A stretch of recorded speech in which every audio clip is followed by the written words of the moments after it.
Muy bien. Estamos en Primera de Pedro. Mm, Vamos a terminar ya casi. Estoy eh, deseando terminar esta primera epístola de Pedro, que ya llevamos mucho tiempo en ella. Pero bueno, no tenemos prisa. Lo que queremos es aprender, ser edificados. Así que, pues, en eso estamos. Primera de Pedro, capítulo 4.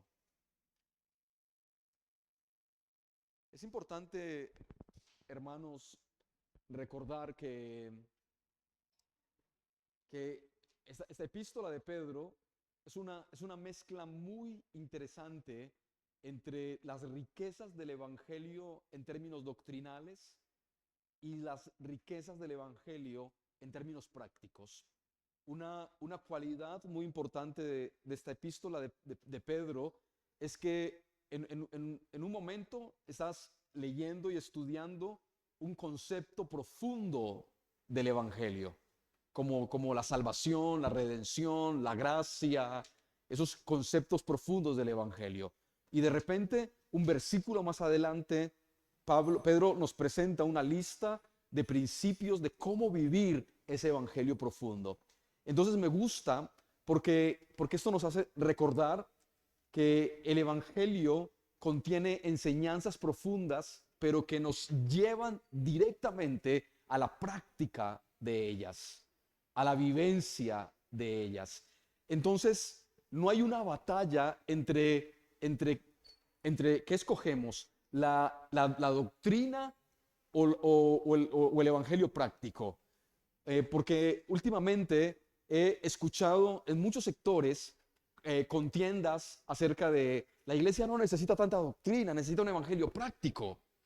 ¿Sí? Y en otros sitios, no, la iglesia no necesita tanto evangelio pragmático y práctico, la iglesia necesita doctrina que le fortalezca. Pedro se pone en un punto interesante. Pedro dice, vamos a hablar de la justicia, vamos a hablar de la gracia, vamos a hablar de la salvación, vamos a hablar de la muerte, vamos a hablar de la vida eterna, vamos a hablar del cielo, pero también vamos a hablar de cómo vive el cristiano cada día. Evangelio práctico. No hay una contienda entre las doctrinas importantes de la Biblia y la vida práctica de todos los días. Eso, no hay contienda en ello. Y este capítulo, yo creo que lo hemos visto casi en todos los capítulos que hemos visto de Pedro, pero este capítulo no es la excepción y contiene una gran riqueza doctrinal, pero también contiene una gran riqueza de evangelio práctico y lo vamos a ver ahora mismo.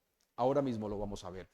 Para efectos de comprensión de cómo vamos en el estudio y en la enseñanza de este pasaje, vamos a leer capítulo 4 desde el versículo 1 hasta el versículo 11.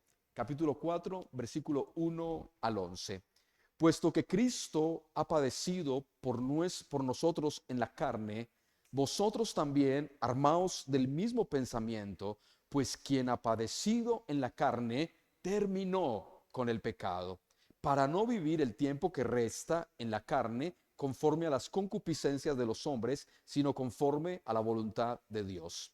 Baste ya el tiempo pasado para haber hecho lo que agrada a los gentiles, andando en laxivias, concupiscencias, embriagueces, orgía, disipación y abominables idolatrías. A estos les parece cosa extraña que vosotros no corráis con ellos en el mismo desenfreno de disolución y os ultrajan. Hasta ahí llegamos la semana pasada.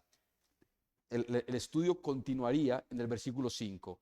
Pero ellos darán cuenta al que está preparado para juzgar a los vivos y a los muertos. Porque por esto también ha sido predicado el evangelio a los muertos, para que sean juzgados en carne según los hombres, pero vivan en espíritu según Dios. Mas el fin de todas las cosas se acerca. Sed pues sobrios y velad en oración. Y ante todo, tened entre vosotros ferviente amor, porque el amor cubrirá multitud de pecados.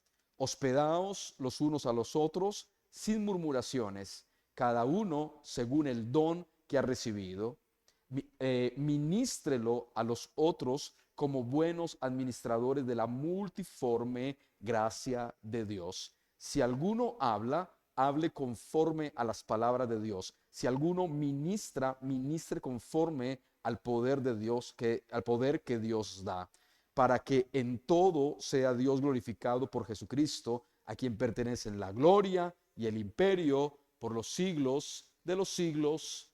Amén. Muy bien. En la lectura que acabamos de hacer, nos encontramos un paréntesis muy interesante. Un paréntesis muy interesante, porque viene hablando los primeros versículos que estudiamos la semana pasada, viene hablando acerca de la elección que hacemos los creyentes entre vivir en nuestros deseos o vivir en la voluntad de Dios, y que esa decisión está supeditada por el pensamiento que nosotros tenemos aquí en nuestra cabeza, y que si nuestro pensamiento es el pensamiento de Cristo, tendremos mayor facilidad para elegir entre esas dos cosas correctamente. ¿Sí? Y dice Pablo, en ese orden de ideas, dice Pedro, en ese orden de ideas, que teniendo ese pensamiento de Cristo, se termina el tiempo de vivir como viven los gentiles, que viven en sus orgías, en sus laxivias, en sus concupiscencias, en sus cosas, pero que ahora, teniendo el mismo pensamiento que tuvo Cristo, ya se termina el tiempo de que los hijos de Dios, los creyentes, piensen igual que los gentiles y que los que no conocen a Dios.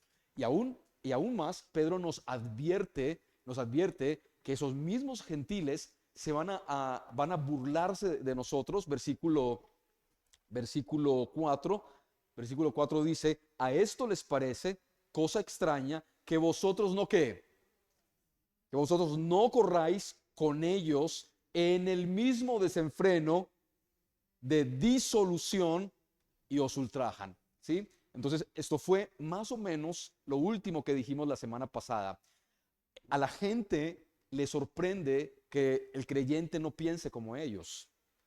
A la gente le sorprende que el creyente tenga un pensamiento más elevado respecto a la vida, respecto a la moral, respecto a la ética, respecto a los principios. Al mundo le sorprende. Al mundo le sorprende que el creyente tenga una actitud de arrepentimiento, que tenga una actitud de reconciliación con Dios. ¿Por qué? Porque no puede entender esas cosas. El mundo que no conoce a Dios no puede entender las decisiones que tomamos nosotros, no puede entender por qué decidimos hacer las cosas de una forma distinta, no lo pueden entender. Y a veces esa no comprensión de nuestra manera de entender la vida y entender el cristianismo y entender al Señor, a veces esa no comprensión trae críticas. ¿Sí? Yo no sé si a ustedes les ha pasado alguna vez, pero no sé si alguna vez han recibido alguna burla, alguna crítica, algún comentario malintencionado, algún comentario negativo, porque actuamos o pensamos de otra forma, y es inevitable que pensemos de otra forma porque tenemos la mente de Cristo. ¿Sí? Pensamos como Cristo. Y al pensar como Cristo, claro que tenemos batallas espirituales internas y batallas mentales, y al tener la mente de Cristo, lo que hacemos es, sabemos exactamente lo que queremos decidir. Y a veces podemos equivocarnos en una decisión que tomamos, a veces podemos decidir equivocadamente, pero nuestra propia mente de Cristo vuelve y nos lleva hacia el Padre como el Hijo pródigo. Esa mente nos da la capacidad de volver en sí, de reaccionar y decir, no, no es esto lo que quiero caminar en esa dirección. Y el mundo no puede entender que pensemos de esa forma, y es así como termina esa sección de este pasaje, ¿no? Pero el versículo siguiente, los dos versículos siguientes, es como un paréntesis que al traer la traducción al español, crea una crisis en cuanto a un pensamiento doctrinal muy interesante, que no es en lo que me quiero detener esta tarde, porque honestamente no quiero detenerme en eso. No quiero detenerme en este paréntesis que hace Pedro allí, porque creo que es importante, pero no es lo más importante del pasaje. No es lo más importante. Entonces, el paréntesis está en versículo 5. Versículo 5.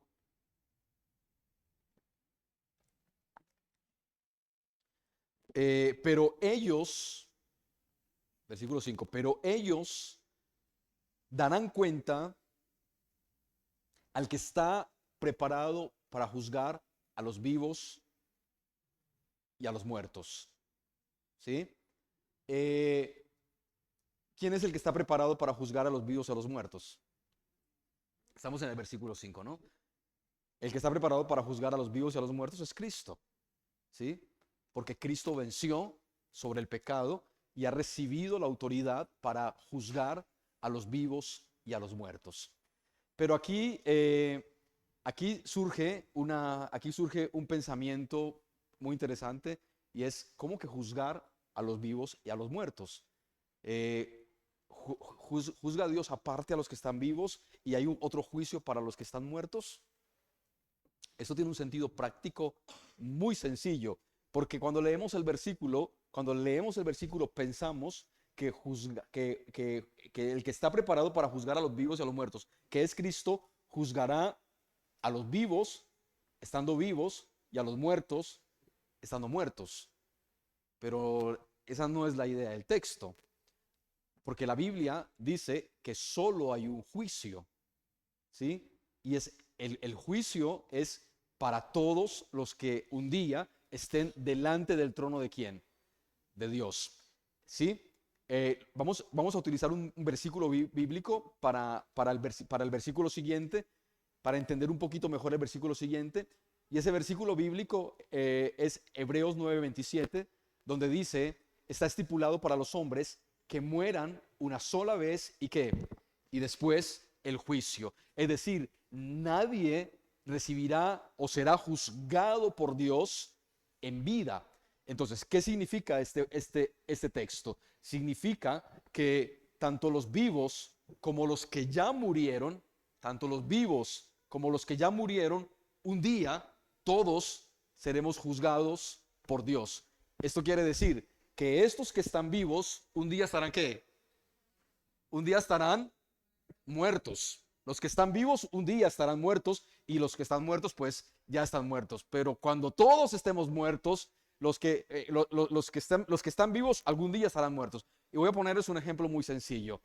Nosotros los que estamos vivos, un día seremos juzgados con los que ya ¿qué? Han muerto. Ese es el sentido del texto. El sentido es ese. Nosotros los que estamos vivos, un día seremos juzgados juntamente con los que ya ¿qué? Con los que ya están muertos. Ese es el sentido del texto.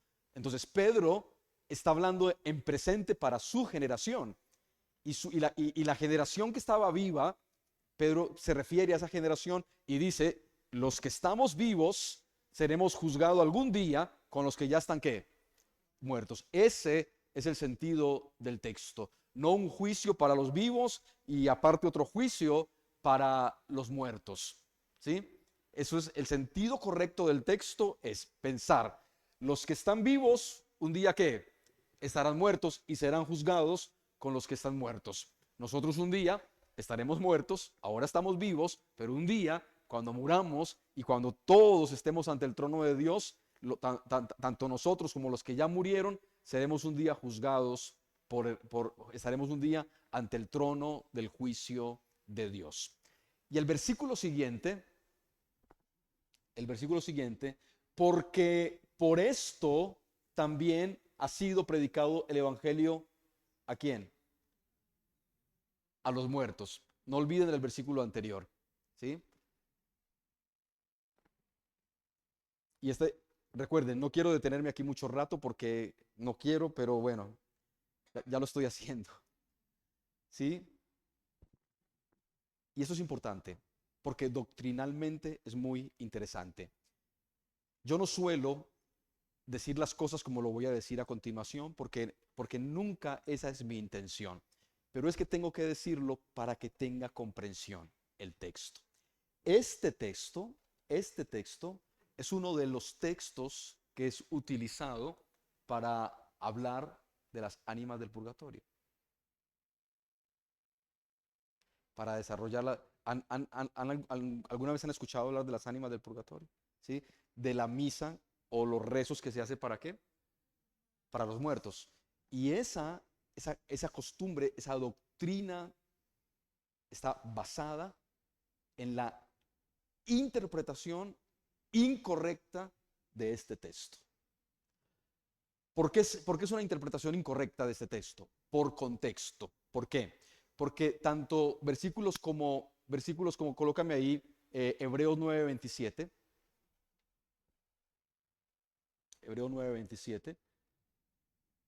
Hebreos 9:27 habla de el límite, habla del límite y de la manera que está, fijaos en esto, está establecido un límite entre la vida, la muerte y el juicio.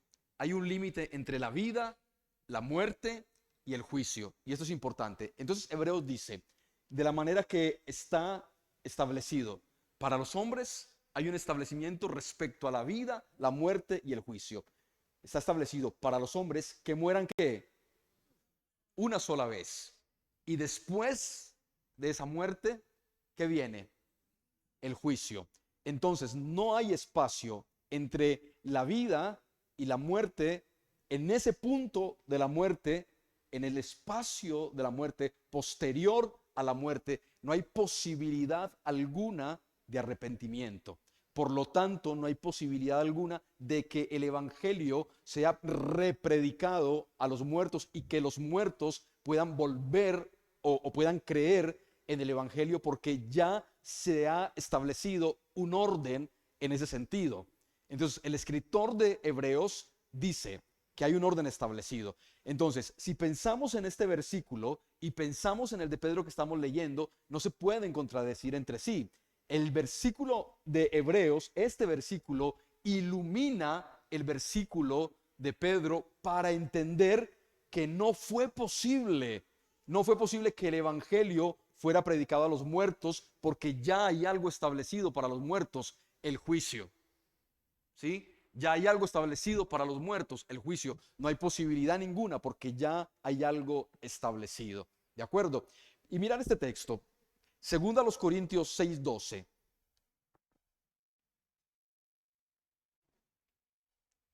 Segunda a los Corintios 6:12. Dice, segunda.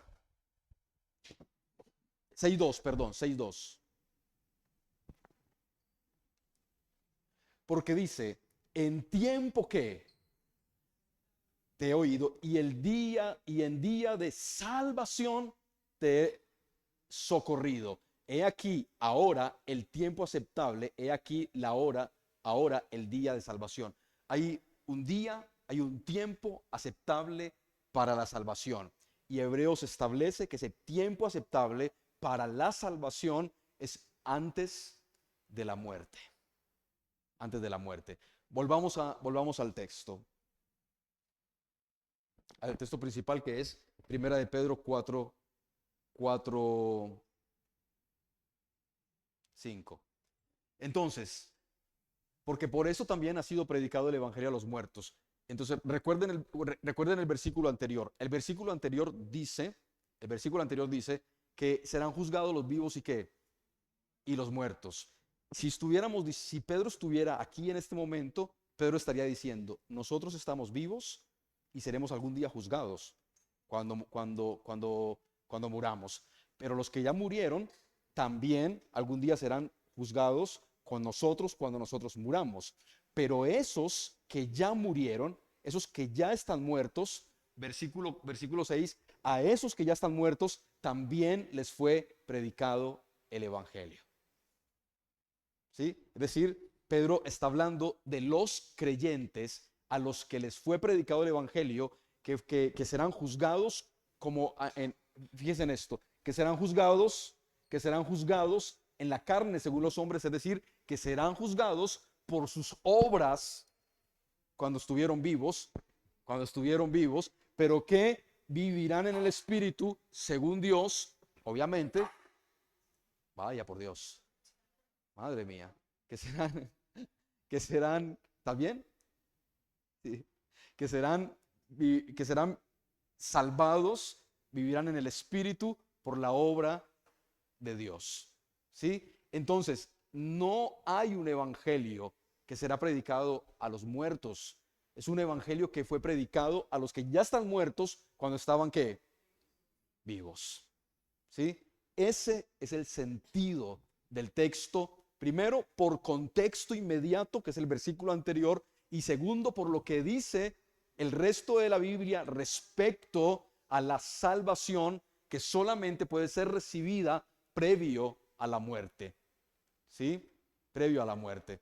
El que cree recibe salvación, y el que no cree ya ha sido condenado por cuanto no ha creído. Pero todo eso en vida, por contexto de la Biblia, es que podemos entender este asunto. ¿Sí? ¿Queda claro? Esto es muy importante porque dentro del catolicismo esto es una doctrina muy, muy, muy, muy fuerte, pero además muy, muy, muy antibíblica. ¿Sí? Muy antibíblica. Casi nunca utilizo estas referencias porque no hay que mencionar ninguna otra iglesia para enseñar la Biblia, pero era importante solamente por el ejercicio de la comparación instructiva. ¿Mm? Entonces, esto es importante tenerlo en cuenta. Ese paréntesis que hace Pedro allí, es un paréntesis de esperanza. Es un paréntesis de esperanza. ¿Por qué? Porque en medio de todo lo que está viviendo la iglesia, en medio de los ultrajes que la iglesia recibe por ser diferente, por ser distinto, Pedro dice, para nosotros hay esperanza. Aunque nos insulten, tenemos esperanza, porque un día estaremos delante del trono de Dios, y tanto nosotros que estamos vivos como los hermanos que ya murieron y que serán juzgados junto con nosotros, estaremos allá en el Espíritu con el Señor. Es un versículo de absoluta esperanza, de absoluta esperanza. El conflicto del texto está en la traducción. Tengo que decirles que en la medida en que estaba estudiando el versículo para enseñarlo, es muy difícil encontrar un sentido natural en la traducción. Hay que hacer mucho análisis de texto y mucho análisis de contexto para encontrarle el sentido al versículo. Entonces, después de hacerlo, si uno puede como enseñarlo y compartirlo de esta forma. Pero hay que ser muy incisivo en el análisis del texto para llegar a una conclusión de carácter bíblica, es decir, a una conclusión general de la Biblia, sin espoliar, sin estropear el sentido general de la Biblia. Es decir, ¿qué dice la Biblia acerca de la salvación? Pedro no va a contradecir en un versículo lo que dice Pablo, Juan, Apocalipsis, Hebreo. Pedro no lo va a contradecir. Entonces es importante que el estudiante bíblico sea intencional en entender el versículo en el contexto inmediato, que es el versículo anterior, que es el que nos dice exactamente a qué se refiere Pedro, y en el contexto general cuando Pedro habla de la salvación. Este es el paréntesis. ¿Queda claro? ¿Sí? Dicho esto, que es un paréntesis muy fuerte allí, pero que, hermanos, tengo que decirles que la gente se mata por este versículo. Genera muchísimas controversias y muy fuertes, pero no es necesario. ¿Sí? Porque la mayoría de las controversias son sin análisis profundo. ¿Sí? Simplemente, a mí me parece que, yo pienso que, y no hay análisis profundo del texto. Cuando hay análisis profundo del texto, muere la discusión. ¿Mm?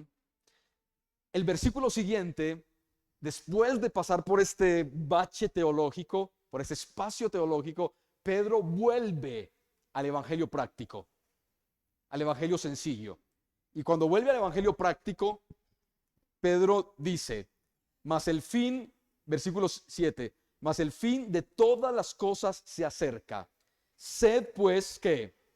Sobrios y velad en oración. Desde la perspectiva de Pedro, los tiempos se acortan. Cada generación de creyentes debe pensar de esa forma.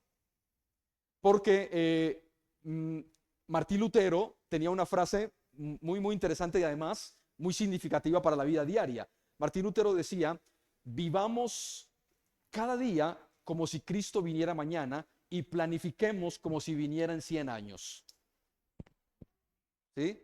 Es una frase muy sabia porque es una frase que nos invita a vivir el cristianismo en carácter y en espiritualidad y en entrega y en rendición, pensando que Cristo puede venir mañana mismo. ¿Sí? Es lo que en teología se conoce como la eterna perusia, es decir, la espera constante. ¿Sí? Pablo dice que Cristo viene pronto. Jesús le dijo a Juan, ciertamente vengo en breve, ciertamente vengo en breve. Y entonces los creyentes estamos en esa brevedad constante, como en esa tensión espiritual constante. Pero es que es así como debemos vivir. Debemos vivir y pensar cada día como que Cristo viene mañana, como que Cristo viene mañana. Y esa forma de la Biblia hablar, es porque la Biblia nos invita a vivir en una sana tensión constante, Piensa en esto. ¿Qué haría usted como papá, como mamá, como hijo, como esposo, como compañero, como lo que sea, si le dijeran que tiene una enfermedad y muere el lunes? Muchas cosas pensaría usted, ¿no?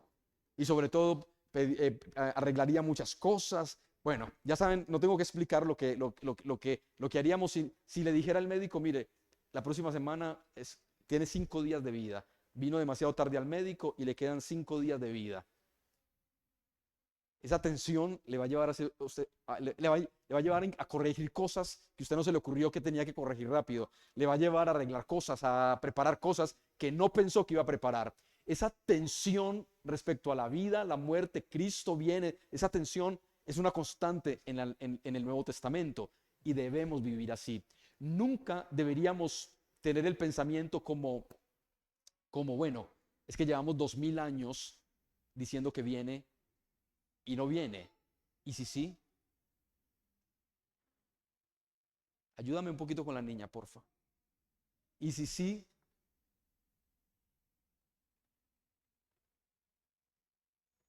¿Mm? ¿Y si sí? ¿Y si no? Es algo en lo que nosotros no deberíamos pensar. Nosotros debemos emular el pensamiento de Pedro y el pensamiento de Pablo, el pensamiento de Juan y el pensamiento del mismo Cristo. Pedro dice muy sabiamente, dice, mas el fin de todas las cosas se acerca. Sed pues sobrio y velar en oración. Está cerca, debemos vivir prudentemente y debemos vivir espiritualmente. Es decir, ser prudentes y ser profundamente espirituales. Velar en oración. Velar. Esperar preparados. Esperar preparados. Esperar como que sabemos que se acercan los tiempos, el final. Esperar como que sabemos que se acerca el final de la prueba, el final de la lucha, el final de la dificultad. Vivir sabiendo que se acerca el final de que Cristo viene, el final de la persecución, el final de la prueba, el final de la lucha. Esperar y esperar para que cuando llegue el final de lo que sea, nos encuentre triunfantes. Nos encuentre triunfantes. ¿Mm? Nos encuentre triunfantes. Versículo siguiente dice, y ante todo, ante todo me gusta muchísimo, porque el ante todo significa prioridad. El ante todo significa primero que todo lo demás.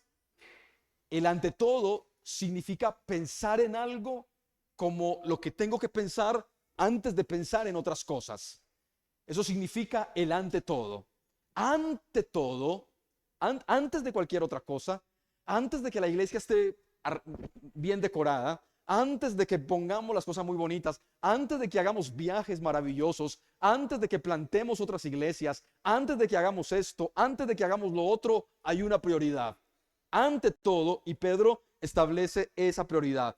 Tened entre quienes, entre vosotros.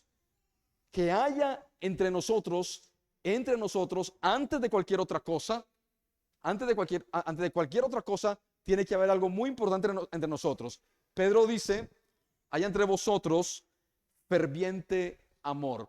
Y me gusta esto porque la palabra en griego para ferviente, miren qué interesante esto, la palabra es ektenes. Y ektenes se deriva de estas dos palabras, ek y teinos. Ek, que significa fuera, y tegnos, que significa estirar.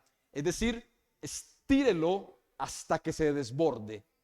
Estírelo hasta que rompa sus propios límites. Yo estoy pensando en ese tipo de amor. Estoy pensando en ese tipo de amor. Un amor que la Reina Valera y casi todas las traducciones hablan de ferviente, de intenso, de fuerte. Pero yo creo que todas las traducciones se quedan, la Reina Valera, la Nueva Traducción Viviente, todas las traducciones se quedan cortas porque no encuentran la manera de traducir adecuadamente lo que esto significa. Y recordé una expresión del apóstol Pablo cuando Pablo dice que ensanchemos el corazón, ¿sí? Que rompamos los límites del corazón para que entre más cosas buenas al corazón, ¿sí? Y esto me llama muchísimo la atención, porque ¿qué significa para nosotros ferviente? Cuando pensamos en ferviente, ¿en qué pensamos? Como un amor como mucho, ¿no? Como, ¿sí? ¿Entienden? Como, ¿sí? Como un amor muy fervoroso, ¿sí? Pero la palabra en griego es que da un alcance y está diciendo, ese amor tiene que ser tan grande, tan excepcional, que rompa sus propios límites, que salga de los ideales normales del amor, rompa ese límite y se estire. Un amor que rompa los moldes del amor, los estándares del amor, rompa sus estándares y lo rompa y salga afuera, se amplíe y sea capaz de hacer cosas que de otra forma sería imposible hacer. Y en ese sentido, Pedro pone el peor de los ejemplos para nosotros. Fíjense en el texto, el peor de los ejemplos. ¿Qué versículo es? El 8. Y ante todo, tened entre vosotros ferviente amor, porque el amor, pero no cualquier amor, no, el amor con, mira, me la quitó, el amor con esta cualidad, no, la anterior, el amor con esta cualidad, ese amor, pero no cualquier amor, no, el amor con esta cualidad, ese amor, mira lo que dice, ahora sí, el texto, ese amor, ese amor, mire lo que hace, cubrirá multitud de pecados. Y le voy a decir una cosa, esto es muy interesante porque nos está pidiendo que hagamos con ese amor algo que solo hace el amor de Dios.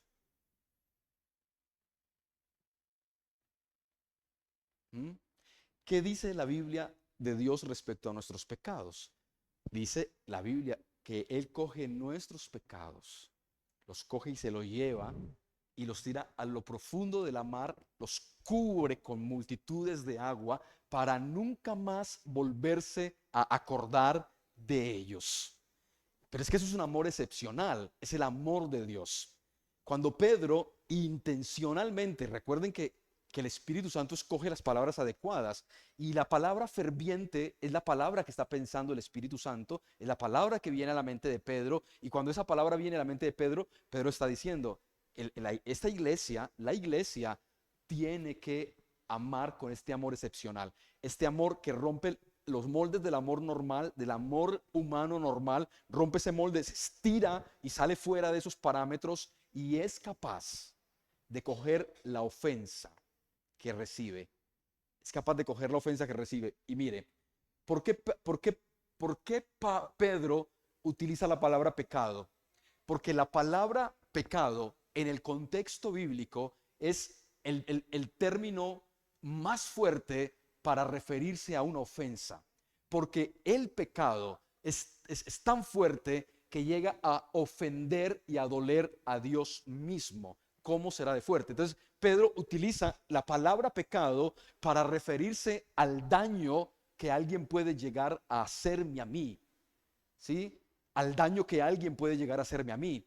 Y Pedro dice, frente a ese daño, nosotros debemos llegar a tener un amor de tal manera que sea capaz de coger ese daño y echarle tierrita. ¿Cómo lo ve? Uy, hermanos, esto es evangelio práctico.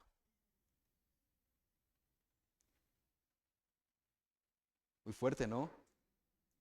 Aquí es muy fuerte. ¿Mm?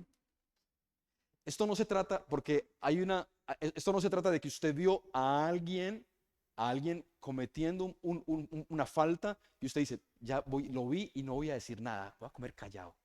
No, se trata de eso también, pero se trata de, de cómo somos capaces en ese amor, cómo somos capaces en ese tipo de amor de coger nuestras ofensas y cubrirlas. Es decir, hacer lo que Dios hizo. Lo voy a tapar y voy a intentar hacer que no pasó nada.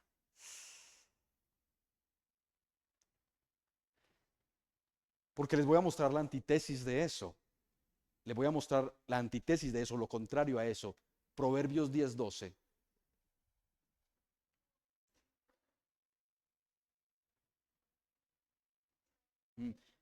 El odio, miren, el odio despierta ¿qué? Rencillas. Es decir, cuando el corazón queda marcado y grabado en un sentimiento negativo, lo que viene de ahí en adelante serán malas relaciones y rencillas. Pero, dice el escritor de Proverbios, pero el amor cubrirá ¿qué? Todas las faltas. Entonces, Pedro toma este texto de Apocalipsis, de Proverbios, Pedro toma este texto de Proverbios, pero Pedro añade un elemento importantísimo, un amor ferviente, ¿sí? Que es capaz de cubrir. Miren esta palabra en griego. Y yo estaba intentando encontrar otra explicación, pero es que no hay otra explicación. La definición es tal como está en griego, encubrir, cubrir,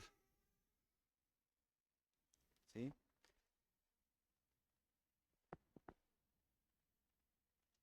Usted nunca, usted nunca, eh, o nosotros nunca deberíamos permitir, permitir que nuestras palabras destruya la vida de alguien, porque imagínese que usted tiene el don del chisme. Alguien con el don del chisme no tiene ese tipo de amor. ¿Mm? De la comunicación excesiva, negativa, que daña y destruye. ¿Mm? Me gusta mucho este principio de Pedro.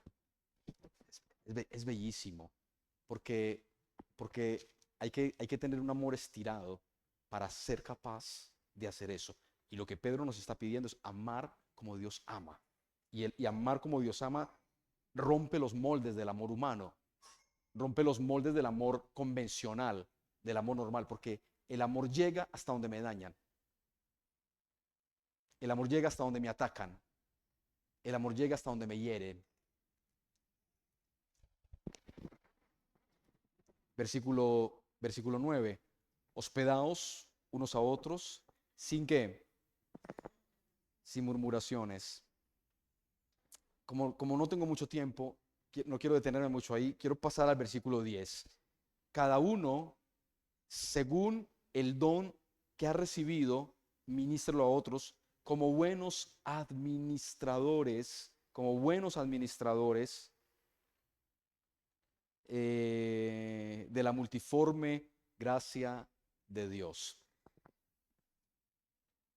Pablo da otro consejo. Si ustedes ven, Pedro lo que está haciendo es coger una lista de cosas que él piensa que son importantes y enumerarlas y contarlas una a una. Amar de esa forma, orar, ser sobrio y orar, amar de esta forma que dice, hospedar a los hermanos cuando sea necesario sin murmuración, y luego viene a dar otro consejo, otra palabra que tiene que ver con la manera correcta de usar los dones que recibimos entre nosotros.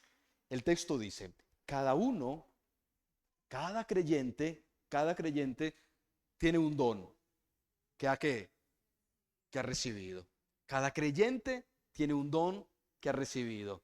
La madurez espiritual es llegar a descubrir ese don, esa habilidad para hacer algo, esa habilidad para desarrollar una tarea, esa habilidad para cualquier cosa. Pedro no se detiene mucho en la lista de los dones posibles o no posibles.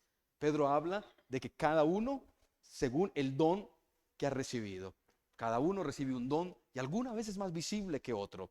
Alguna vez es un don más participativo que otro. Alguna vez es un don quizás más aparentemente grande que otro, pero todos recibimos algún don. Algunos reciben varios dones, ¿sí? Hay personas que tienen muchísimo temor de expresar los dones que tienen. Yo les invito a que oren al Señor y que le digan, Señor, ayúdame a entender para qué soy útil.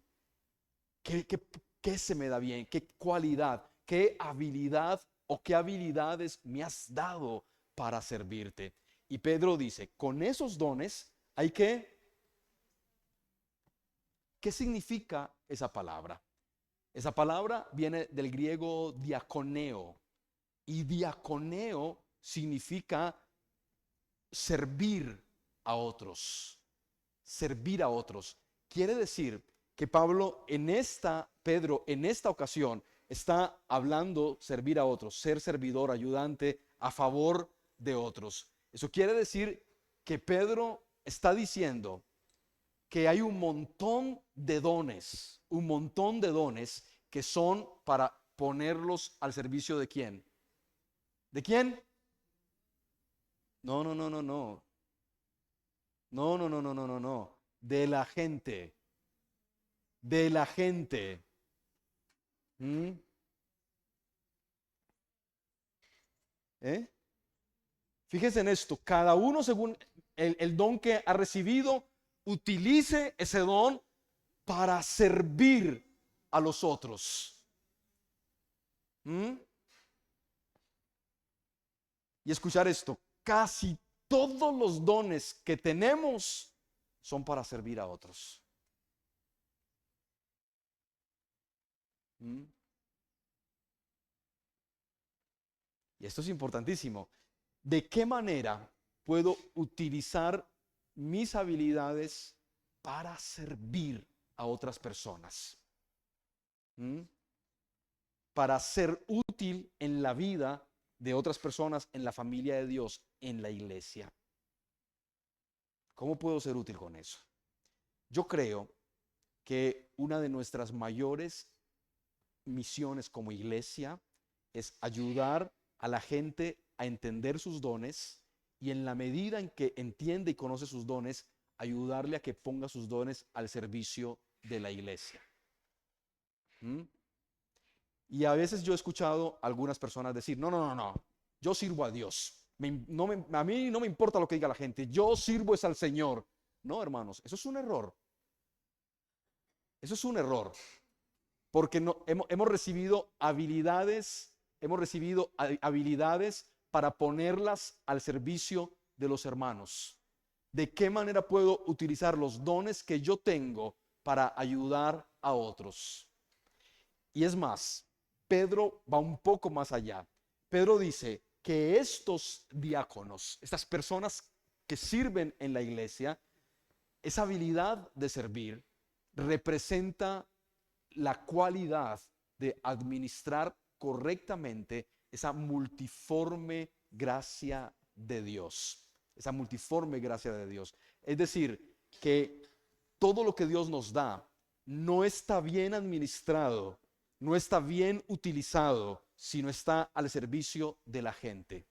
Un buen administrador, como buen administrador, un buen administrador de la multiforme gracia de Dios, es decir, de la forma diversa en que Dios reparte dones, de la forma diversa en la que Dios reparte habilidades, un buen administrador de eso es el que lo pone al servicio de quienes, de los otros, ¿sí?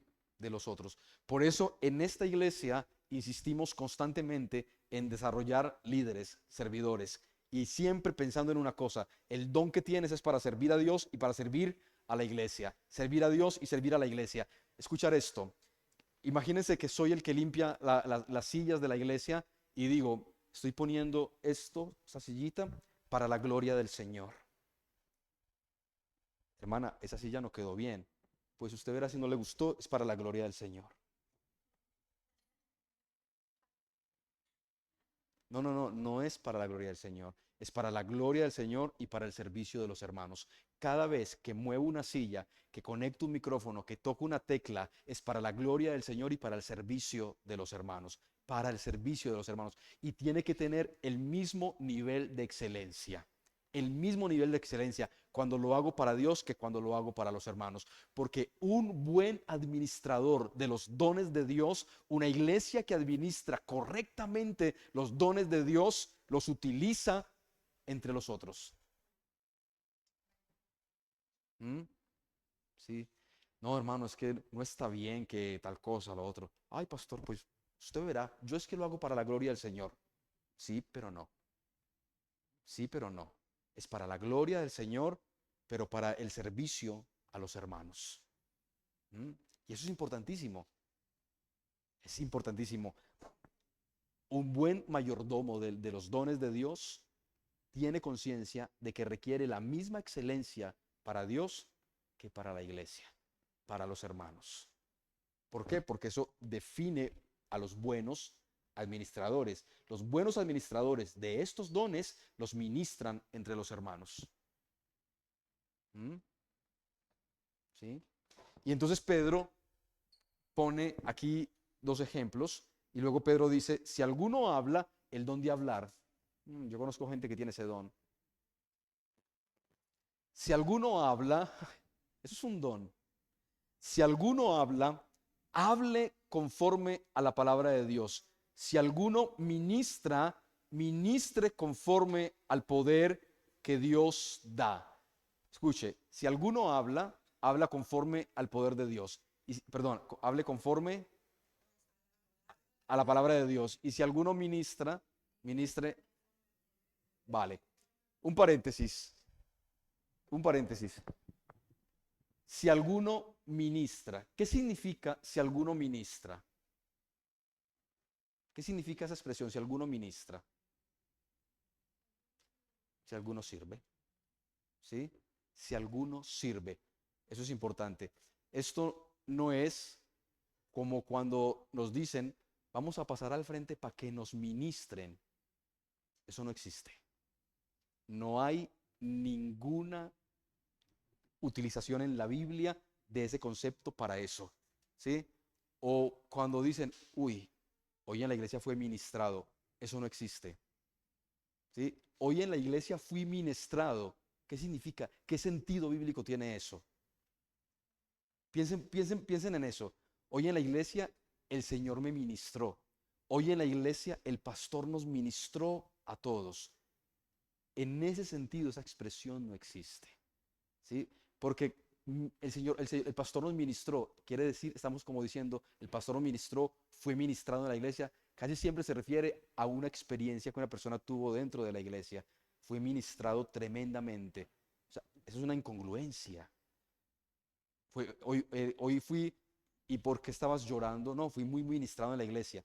Hemos escogido este término, ministrar, para hablar de algo que no existe en términos bíblicos.